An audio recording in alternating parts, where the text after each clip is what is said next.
Sige, tanggalin lahat. Matagal ba kayong nag-steady niyan? Gaano katagal? 1 week lang. Oh, kadaling namang pagmamahal niyan, 1 week lang. Isang linggong pag-ibig. Ha? Ganon? Eh, minahal mo na siya ng todo. Bakit? Ayaw mo siyang mapunta sa iba? Ha?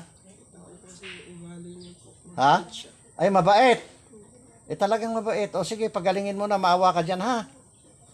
Ha?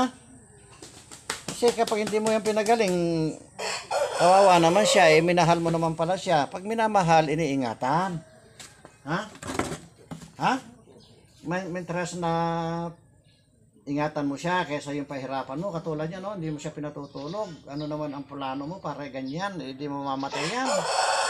Mamatay sa puyat yan. Alam ba ng asawa mo na ikaw ay may ganyan?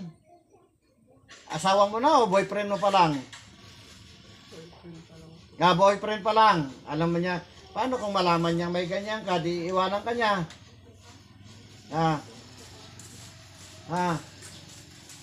Di iwanan ka niya? Eh, tanggalin mo, ha? Sige, tanggalin mo. Itapon mo, itapon. Kawawa naman. Eh, mahirap lang din ang buhay ng pamilya na yan.